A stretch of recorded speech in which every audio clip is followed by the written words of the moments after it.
คิดจะเติมเกมคิดถึง Nario เกมบริการเติมเกมสะดวกรวดเร็วปลอดภัยได้มากกว่าเติมเองลิงก์อยู่ใน description เลยนะครับสวัสดีครับผมแอลจาก Channel Mr. L นะครับผมคลิปวันนี้ครับก่อนอื่นก็ต้องขออภัยเรื่องเสียงด้วยนะครับพอดีผมเป็นไข้หวัดนิดหน่อยครับช่วงนี้แล้วก็หวัดลงคอครับเสียงก็เลยหายไปหมดเลยวันนี้ก็รบกวนคนฟังเสียงหุ่นกระป๋องไปสักคลิปหนึ่งก็แล้วกันครับผมไงขออภัยด้วยนะครับสำหรับเนื้อหาในคลิปวันนี้ครับผมขึ้นมาเป็นตารางขนาดนี้ก็คงจะเดาไม่ยากครับก็ผมจะมาทำการแสดงการคำนวณที่ผมคิดมาให้เพื่อนๆดูครับว่าอาชีพใหม่ที่จะเข้ามาอย่างเจเนติกเนี่ยครับจะเล่นเป็นสายอินหรือว่าสายสเตนดีเพราะเพื่อนๆก็คงเห็นสกิลของอาชีพนี้เขาแล้วใช่ไหมครับว่าตัวคูลดาเมจตัวหน้าเนี่ยเป็นส่วนของดาเมจกายภาพจะบวกกับตัวคูลสกิลที่มันจะมีส่วนของเอาค่าอินเนี่ยมาคิดเป็นค่าคงที่ด้วยก็ทำให้หลายคนนะครับสองจิตสองใจแล้วว่าเฮ้ยแล้วตกลงฉันจะเล่นสายสเตนหรือว่าสายอินอะไรมันจะแรงกว่ากันครับโดยที่คลิปในวันนี้ครับผมจะสาธิตในการที่ผมยกสกิลของสายปายากับสายรถเข็นเอามาระดับหนึ่งครับผมเพื่อเอามาเทียบให้เพื่อนๆดูครับจะเป็นสกิลที่ผมมองว่าน่าจะเป็นสกิลหากินของเขาทั้งหมดเลยนะครับผมวันนี้จะไม่พูดถึงสายทุบนะครับเพราะผมมองว่าสายทุบเนี่ยด้วยอะไรหลายๆอย่างครับผมไม่น่าจะหนีสายสเตนพ้นครับคงเล่นอินไม่ได้ถ้าจะเป็นสเตนแน่นอนแล้วแหละก็จะเหลือแค่2สายนี่แหละครับผมก็ได้ทำการทดลองครับโดยที่ไอตารางเยอะๆข้างหน้าเนี่ยครับไม่ต้องไปดูละเอียดมากครับผมแค่ทดลองอะไรหลายอย่างเฉยว่า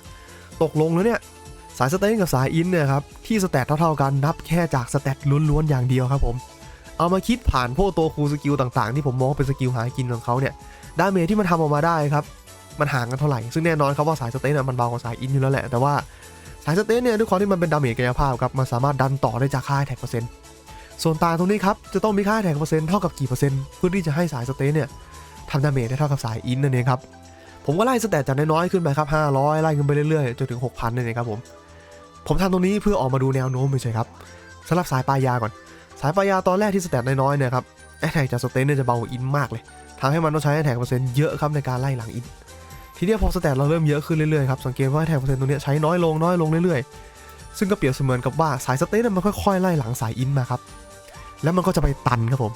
ที่สแตทเท่ากับ 3,000 เพราะว่าจุดนี้ครับมันจะเป็นจุดที่ตันของโบนัสโอดินนั่นเอง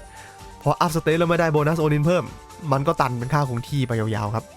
โอเคครับแต่ว่าอันเนี้ยไม่ใช่เป็นตารางที่เอาไปใช้จริงๆได้นะครับมันเป็นแค่แนวโน้มการเติบโตของสแตทเฉยๆเพราะว่าเวลาคุณจะเอาไปใช้จริงๆมันจะต้องคำนวณอีกอะไรหลายๆอย่างนะครับทั้งเรื่องของแอทแทกพื้นฐานที่มาจากพวกของที่คุณสวมใส่ด้วยไม่ใช่แค่นี้อย่างเดียวนะครับย้ำอีกครั้งหนึ่งนะครับตรงนี้ได้แค่ดูเป็นแนวทางเฉยๆทีนี้สำหรับสายรถเข็นบ้างสำหรับสายรถเข็นเนี่ยมันจะเพิ่มความซับซ้อนในการคำนวณขึ้นไปอีกเพราะว่าสกิลรถเข็นพวกนี้ครับสามารถใช้จำนวนน้ำหนักสูงสุดที่เราแบกได้เนี่ยไปคิดดาเมจเป็นดาเมจโบนัสครับจากสกิลของอาชีพเขาเองทุกๆ 6,000 หน่วยของน้ำหนักจะเพิ่มดาเมจสกิลที่ 1% ปกติแล้วครับสเตน1หน่วยจะให้ค่าน้ำหนักเท่ากับ30ซึ่งค่าน้ำหนักตัวนี้ครับจะไม่ได้ผลกับโอดินโบนัสเลยนะอัพเท่าไหร่ก็ได้แค่30เหมือนเดิมนะครับไม่ว่าสเตนคุณจะอยู่ที่500หรือว่าที่ 5,000 ก็ตามครับผมก็ได้ทำการคำนวณมาครับว่าที่สเตนแต่ละค่าครับจะได้น้ำหนักเป็นเท่าไหร่ตีเป็นโบนัสดาเมจกี่เปอร์เซ็นต์และทีนี้ก็ผมน้ำหนักของตัวละครไม่ได้มาจากสเตนอย่างเดียวมันจะมีจากทั้งค่าพื้นฐานของตัวละครแต่ละอาชีพครับซึ่งตรงนี้เนี่ยผมก็ไม่แน่ใจครับว่าเจเนติกเนี่ยเขาจะมีค่าพื้นฐานน้ำหนักเท่ากับเท่าไหร่เพราะว่าแต่ละอาชีพมันก็มีไม่เท่ากันครับสำหรับโนวิดเนี่ยเกิดมาใหม่ๆมีอยู่ 2,000 ชูล่าผมมีอยู่ 2,500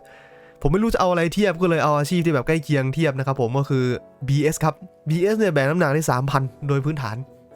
ก็เลยเอา 3,000 มาใส่ตรงนี้จะมีสกิลจากอาชีพพ่อค้าอีกตรงนี้ครับที่ผมบวกรวมเสร็จแล้วสกิลจากอาชีพไบโอเองครับแล้วก็จะมีจากใบยิมที่เราซื้อได้20ใบละ 1,000 รวมเป็น 20,000แล้วก็ยังมี VIP ครับซึ่งอันนี้ก็ได้เยอะได้น้อยแล้วแต่ราคาของ VIP แต่บางคนอาจจะไม่เลือกเอาน้ำหนักก็ได้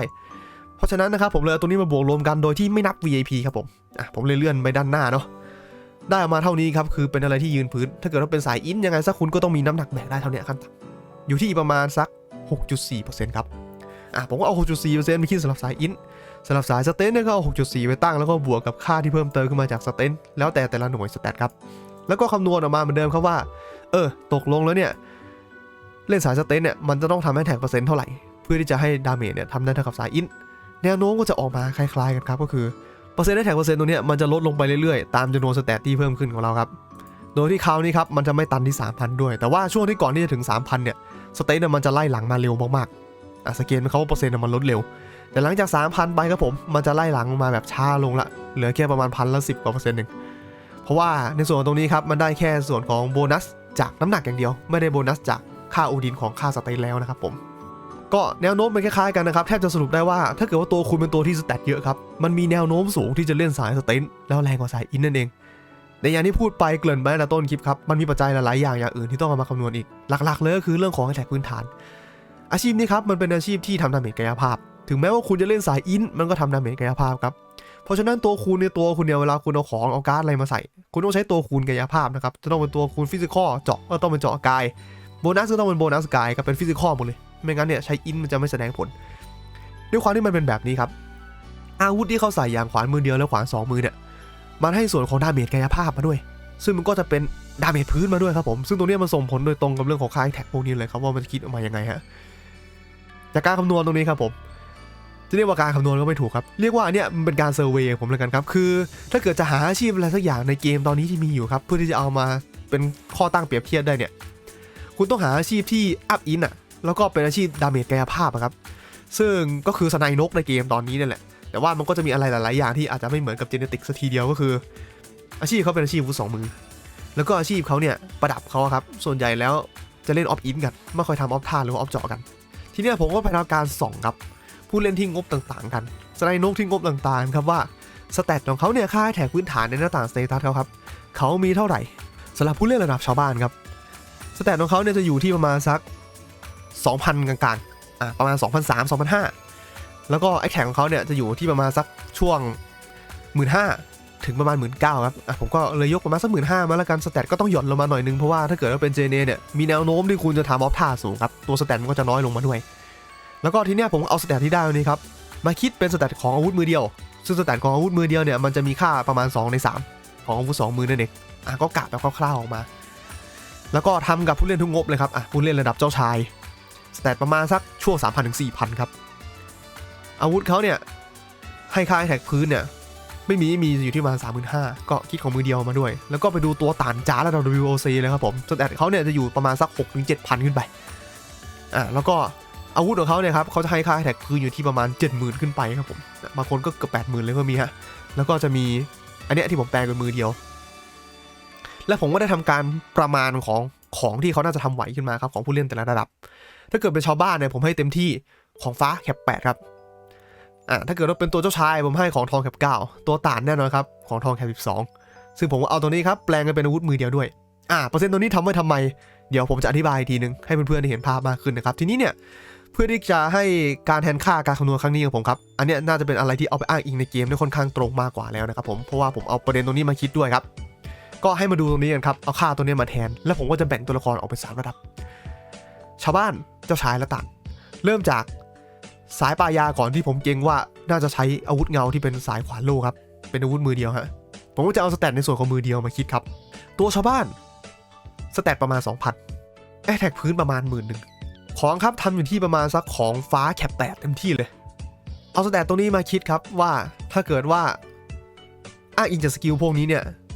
ดาเมจของสายอินกับสายสเตนอะไรแรงกว่าผลปรากฏออกมาว่าถ้าเกิดว่าคุณเล่นสายสเตนครับคีย์สแตทเท่าๆกับสายอินด้วยสเตตัสดังกล่าวที่เอามาอ้างอิงข้างต้นคุณจะต้องทำให้แท็กเปอร์เซ็นต์ครับอีกประมาณ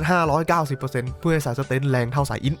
หรือถ้าเกิดว่าคุณเอาไอ้แท็กจากอาวุธคุณมาลบออกนะครับผมคุณมีอยู่104นะลบตรงนี้ออกครับคุณต้องหาไอ้แท็กเปอร์เซ็นต์จากแหล่งอื่นๆที่ไม่ใช่อาวุธของคุณครับอีกประมาณ 485% ครับ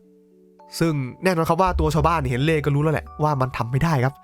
บถ้าทำไม่ได้ก็เล่นสายสเตนไม่ได้นั่นแหละถ้าเลขตัวนี้มันเยอะเกินไปก็หมายความว่าเล่นสายอินครั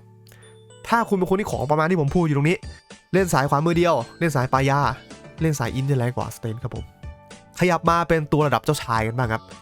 บสแตทเป็นของมือเดียวตรงนี้ครับผมข้างบนนี่เลยของทองบวก9แคป9ไอแท็กประมาณ 23,000 มาคำนวณเหมือนกันครับผมปรากฏว่า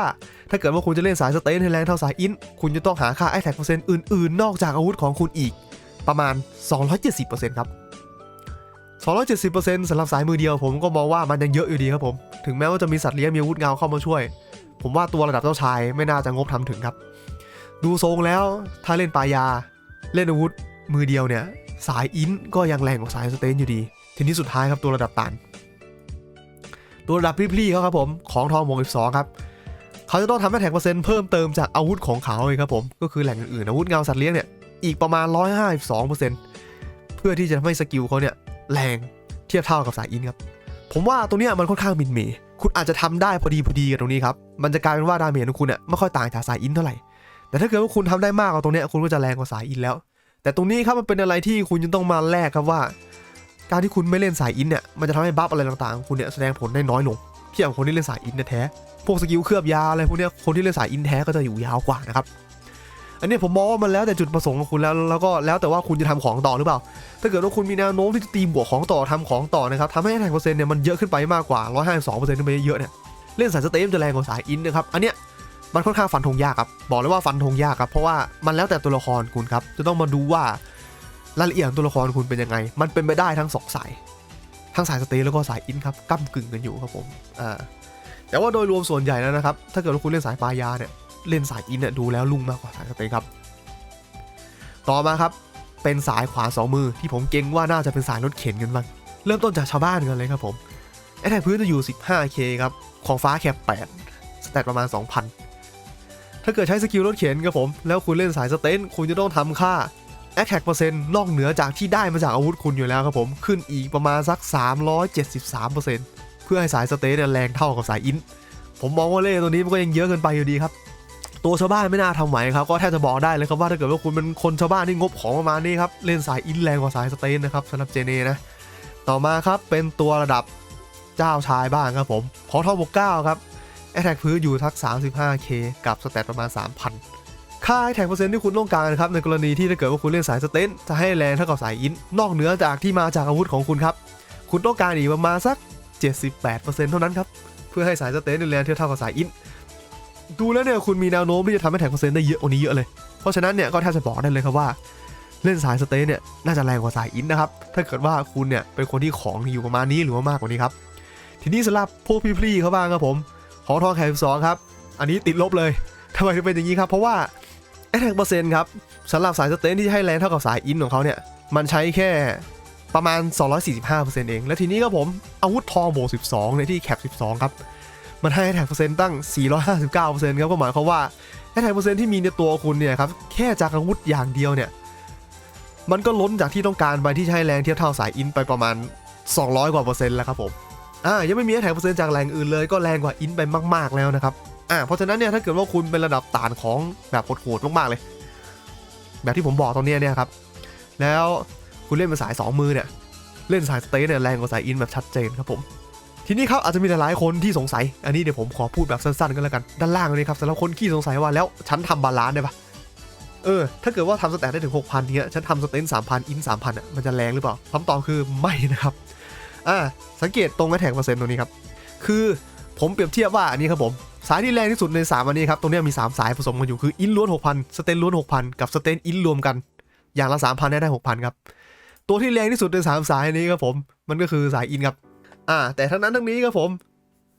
สายสเตนเนี่ยมันดันให้แท็กเปอร์เซ็นต์ขึ้นไปได้ใช่ไหมแท็กเปอร์เซ็นต์ของสายสเตนล้วนที่สเตน 6,000 เนี่ยครับจะดันให้แรงเท่ากับอิน 6,000 เนี่ยคุณใช้แท็กเปอร์เซ็นต์ประมาณ 460% แต่ถ้าเกิดว่าคุณเล่นบาลานซ์ครับผมสเตน 3,000 อิน 3,000 เนี่ยคุณจะต้องทำให้แท็กเปอร์เซ็นต์ถึงประมาณ 607% เลยครับเพื่อให้สายบาลานซ์ของคุณเนี่ยมันแรงเท่ากับสายอินล้วนเช่นเดียวกันกับด้านล่างเนี่ยนะครับผมต่อให้เป็นสายรถเข็นหรือสายปลายาก็ตามถ้าเกิดว่าคุณเล่นสายบาลานซ์เนี่ยครับสเกลเปอร์เซ็นต์ด้านล่างมันหนักกว่าก็คือเล่นสายอะไรล้วนๆไปเนี่ยมันเวิร์กกว่านั่นเองครับทีนี้มาสรุปแบบสั้นๆครับผมว่าถ้าเกิดว่างบประมาณไหนเล่นอะไรบ้างสำหรับสายปลายาที่ผมมองว่าเป็นสายมือเดียวถ้าเกิดว่างบคุณไม่เยอะครับระดับเป็นชาวบ้านเลยหรือแม้กระทั่งคุณเป็นระดับเจ้าชายครับประมาณสักของทองบวก9เนี่ยเล่นสายอินก็ยังแรงกว่าอยู่ดีครับแต่ถ้าเกิดว่าคุณเป็นต่านเมื่อไหร่ครับผมคุณต้องมาดูว่าคุณทำให้แท็กเปอร์เซ็นต์ได้เท่าไหร่พวกต่านแคป12เนี่ยครับถ้าแท็กเปอร์เซ็นต์ของคุณเนี่ยไม่ได้เยอะขึ้นมามากๆจริงครับจากแรงอื่นๆเนี่ยดูแล้วเล่นสายอินจะแรงกว่าสายสเตนครับแต่มันค่อนข้างสูสีกันแล้วแต่ลายตัวละครครับผมสายสเตนอาจจะแรงกว่าสายอินก็ได้หรืออินอาจจะแรงกว่าก็ได้ครับต้องมาคิดละเอียดครับตอบไม่ได้นะครับผมแต่ถ้าเกิดว่าคุณเล่นสายขวาน2มือซึ่งผมมองว่าน่าจะเป็นอาวุธเงาสายรถเข็นตัวชาวบ้านเนี่ยครับที่สแตทระดับ 2,000 ของฟ้าแคป8เล่นสายอินแรงกว่าแต่ถ้าเกิดว่าขยับมาตั้งแต่เป็นระดับเจ้าชายขึ้นไปครับคือประมาณสักของทองบวก9เนี่ยเล่นสายสเตนแรงกว่าขึ้นไปถึงสุลต่านเลยนะครับผมทีนี้ครับอาชีพอะไรย้ายมาเล่นเจเนติกได้บ้างมาดูที่ตัวปลายาก่อนครับผมสายขวานโลครับตัวที่ย้ายมาได้อันแรกเลยก็คือพ่อค้าแน่นอนครับสำหรับอาชีพ BS เพราะว่ามันใช้ของเดิมไม่ต้องใช้เพชรฟ้าในการย้าย ทีนี้เนี่ยต้องรีสเตตัสไหมมันขึ้นอยู่กับระดับของคุณถ้าเกิดว่าคุณไม่ใช่สุลต่านจ๋าจริงๆที่ของแน่นมากๆครับคุณมีแนวโน้มสูงที่จะได้รีเป็นสายอินแล้วก็นอกจากนี้เนี่ยถ้าเกิดว่าคุณเล่นเป็นสายนิวทอนมาแล้วคุณอยากแรงครับมันแทบจะบังคับคุณให้คุณย้ายเป็นสายไฟเพราะว่าสกิล2อันนี้ที่ผมยกมาเนี่ยเป็นสกิลหากินของเขาและถูกฟิกดาเมจได้เป็นธาตุไฟครับอาจจะต้องทำธาตุกันใหม่นิดนึงครับผมแล้วนอกเหนือจากอาชีพนี้มีอาชีพอะไรเล่นอีกก็จะมีพวกอาชีพที่เป็นอาวุธโล่ครับที่พอจะย้ายมาได้ก็อาจจะมีวิหรือพระสายอินครับซึ่งถ้าเกิดว่า2อาชีพนี้ย้ายมาเนี่ยเขาไม่ต้องทำสเตตอินใหม่แต่สิ่งที่เขาทำก็คือเขาจะต้องจ่ายเงินเพื่อที่จะซื้อแพ็คแล้วก็จ่ายเพชรฟ้าย้ายจากกระทามาเป็นขวานแล้วก็ออฟธาตุเนี่ยต้องทำใหม่ครับคุณใช้ออฟธาตุเดิมไม่ได้เพราะว่าสกิลเขาเนี่ยมันถูกฟิกเป็นธาตุไฟอีกแล้วก็ต้องเปลี่ยนออฟตัวเองครับเปลี่ยนการ์ดธาตุตัวเองให้เป็นธาตุไฟนอกจากนี้ครับคุณต้องทำสัตว์เลี้ยงใหม่คุณจะต้องเปลี่ยนการ์ดใหม่อาจจะต้องเปลี่ยนของคุณใหม่ถ้าเกิดว่าคุณใช้ของทองอยู่สลับมาใช้เป็นของสายกายภาพกับค่าใช้จ่ายค่อนข้างเยอะนะครับประหยัดแค่ค่าออฟแมวอย่างเดียวผมมองว่าจริงๆแล้วมันไม่ค่อยประหยัดเท่าไหร่หรอกครับผมต่อมาครับเป็นสาย2มือบ้างสาย2มือนะครับตัวที่ย้ายมาได้เลยชัดเจนตัวแรกก็คือพ่อค้าสายขวา2มือครับซึ่งถ้าเกิดว่ามองในกรณีคนงบน้อยก่อนคนงบน้อยเนี่ยมันจะต้องเล่นเป็นสายอินพอเล่นเป็นสายอินเนี่ยครับผมอาชีพไหนที่เป็น2มือสายอินครับก็จะมีพวกเสกกับวิสายกระทา2มือด้วยใช่ไหมครับแต่เราเริ่มจากพ่อค้าสาย2มือก่อนถ้าเกิดพ่อค้าสาย2มือย้ายมาเนี่ยก็ไม่ต้องจ่ายเพชรฟ้าครับแต่สิ่งที่คุณต้องทำก็คือคุณต้องรีออฟทั้งตัวคุณจากสเตปเป็นอินแทนทีนี้ครับถ้าเกิดว่าคุณเป็นอาชีพสายเวทย้ายมามันก็จะทำเยอะหน่อยครับสิ่งที่คุณใช้อย่างเดิมได้ก็คือออฟอินในตัวแค่นั้นแหละอาวุธคุณก็ต้องจ่ายเพชรฟ้าย้ายการ์ดคุณเนี่ยคุณก็ต้องเปลี่ยนใหม่เป็นซีรีส์ของดาเมจกายภาพสัตว์เลี้ยงก็ต้องทำใหม่ครับแต่ว่าธาตุเนี่ยครับคุณอาจจะไม่ต้องทำใหม่ครับเพราะว่าสกิลรถเข็นเนี่ยมันทำดาเมจตามธาตุอาวุธถ้าเกิดว่าคุณเล่นธาตุลมอยู่คุณสามารถกินใบลมแล้วใช้รถเข็นธาตุลมเล่นได้เหมือนกันตรงนี้ก็จะประหยัดในส่วนของธาตุไปนะครับแต่ว่าสัตว์เลี้ยงกับอาวุธที่ต้องย้ายมาด้วยเพชรฟ้าเนี่ยผมว่ามันก็ค่อนข้างหนักพอสมควรนะสำหรับผู้เล่นระดับล่างๆนะครับทีนี้ถ้าเกิดว่าคุณเป็นผู้เล่นระดับบนขึ้นไปครับผมคุณจะมีตัวเลือกมากขึ้นแหละครับเพราะว่าคุณย้ายมาเนี่ยมันเป็นสเตน2มือคุณจะมีตัวเลือกในของอาชีพไนท์ฮอคอาชีพชูล่าปาบอลเพิ่มเติมขึ้นมาเพราะว่าถ้าเกิดว่าคุณเอา2อาชีพนี้เนี่ยย้ายเป็นอาชีพคนจนเนี่ยครับผมเพราะว่ามันต้องเล่นสายอินเนาะคุณจะต้องย้ายอาวุธแล้วคุณก็ต้องย้ายออฟด้วยมันจะ2อย่างครับแต่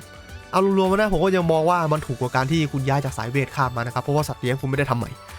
แล้วก็การ์ดคุณไม่ต้องเปลี่ยนใหม่ทั้งชุดแต่ถ้าเกิดว่าเป็นระดับสุลต่านเลยครับผมตรงนี้มันจะค่อนข้างประหยัดพอสมควรฮะเพราะว่าไอ้2อาชีพที่ผมว่ามาคือในของชูล่าปาบอลเนี่ยคุณจ่ายเพชรฟ้าย้ายอาวุธอย่างเดียวครั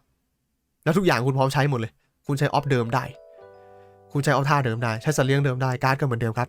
บหรือถ้าเกิดว่าคุณไปเจอพ่อค้า2มือครับคุณสามารถสวิตช์มาเล่นได้เลยโดยที่ไม่เสียอะไรเลยครับ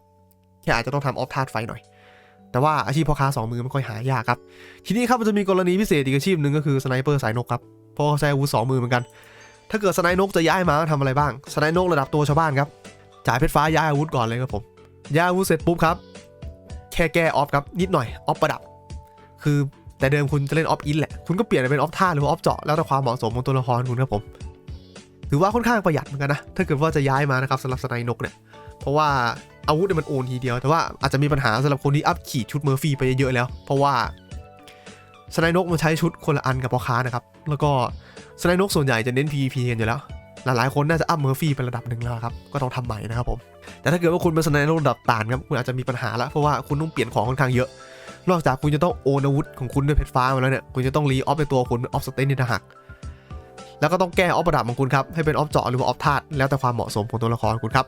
บซึ่งถ้าเกิดว่าเพื่อนๆคนไหนนะครับสงสัยว่าตกลงแล้วฉันจะใช้ออฟเจาะหรือออฟธาตุดีนะครับผมเคยทำคลิปสาธิตเอาไว้แล้วอันนี้นะครับสาธิตการคำนวณให้เพื่อนๆดูครับว่าเล่นออฟอะไรเนี่ยมันจะคุ้มค่ากับตัวละครเรามากกว่านะครับอันนี้ก็ต้องใช้การคำนวณเป็นตัวช่วยเนาะโอเคครับนี่ก็จะเป็นทั้งหมดของเนื้อหาในวันนี้ครับก็ต้องย้ำอีกครั้งหนึ่งว่าเรื่องที่เพื่อนๆเห็นตรงนี้ครับมันเป็นแค่การคาดคะเนของผมเท่านั้นมันมีปัจจัยอะไรหลายๆอย่างอีกมากมายในเกมครับ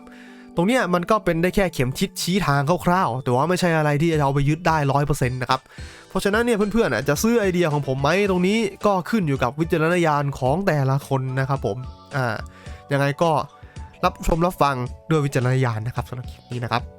บข้อมูลในคลิปวันนี้ทั้งหมดก็จะประมาณนี้ครับผมถ้าเกิดเพื่อนๆถูกใจคลิปนี้นะครับก็อย่าลืมกดไลค์กดติดตามช่องของผมเอาไว้จะได้พลาดคลิปใหม่ๆนะครับสำหรับคลิปหน้าครับเดี๋ยวผมจะมาทำเรื่องของการเปลี่ยนแปลงในส่วนของสูตรการคำนวณดาเมจในเกม ROA ครับมีการปรับแบบเล็กน้อยเข้ามาครับผมไม่ได้ส่งผลอะไรมากมายเท่าไหร่แต่ว่ายังไงซะเราก็ต้องพูดถึงมันอยู่ดีครับไว้เจอกันใหม่คลิปหน้าครับสำหรับวันนี้สวัสดีครับ